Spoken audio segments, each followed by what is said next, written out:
Eh bien, là où ça bouge, nous avons l'énorme privilège d'être dans la caravane de Bartabas. Nous sortons tout juste de son spectacle Ex Anima et je dois vous dire qu'on est encore sous le charme. On est encore dans les étoiles, on est encore pris par votre musique chamanique. On dirait qu'elle a été composée pour les chevaux, cette musique.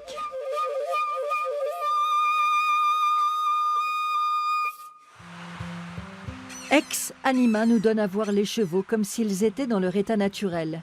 On entend la mer, le vent, la pluie, et ils sont là, seuls ou en troupeau, sans cavalier ni voltigeur, dans toute leur beauté nue et silencieuse. Peu de tableaux sont basés sur des éléments de dressage, certains, mais très peu.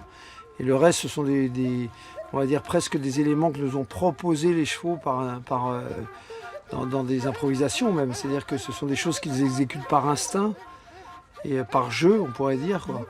Et l'élément important de ce spectacle, c'était de leur apprendre à le jouer, c'est-à-dire jouer ce qu'ils faisaient par jeu, puisqu'il faut qu'ils reproduisent tous les soirs des comportements, on va dire, qui sont assez naturels, instinctifs, et qu'ils comprennent qu'ils doivent le jouer comme des acteurs reproduiraient un texte ou reproduiraient un jeu, ou un danseur une chorégraphie.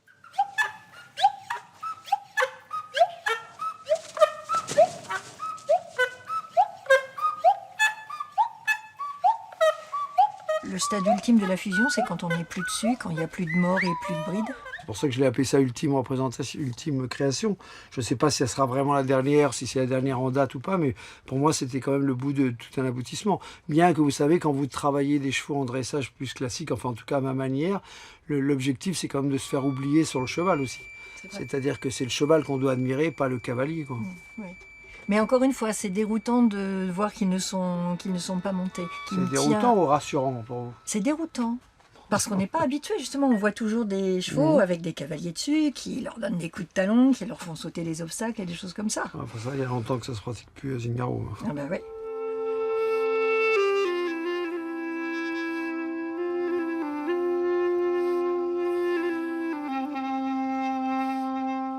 On voit que vos chevaux sont bien.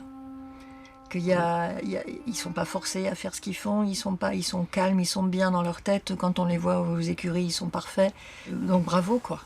Bah, les chevaux font partie de la compagnie, au même titre que les humains. Hein. Mais en même temps, voilà, c'est pas un amour béat vis-à-vis des chevaux, j'allais dire. C'est-à-dire que c'est un véritable respect. Le vrai respect, il se situe dans le travail. Moi, je compare souvent, ça peut choquer les gens, mais à la situation, le rapport que pouvait avoir un paysan avec son cheval dans le temps. C'est-à-dire que c'était un véritable amour, parce que c'était un amour qui était basé sur un respect de travail. C'est-à-dire que c'était son outil de travail au sens noble du terme. Et les deux collaboraient ensemble. Et à Zingaro, c'est un peu ça. Les chevaux, ce sont des professionnels quelque part. Hein.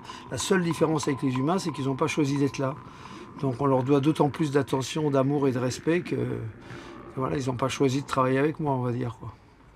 Oh, ils ne seraient pas là. J'espère pour eux qu'ils sont bien tombés. Ils ne seraient pas là sinon. Voilà, j'ai la faiblesse de croire que les chevaux à Zingaro sont heureux. La preuve, c'est qu'on les garde pendant très très longtemps. Certains restent jusqu'à l'âge de 25-30 ans.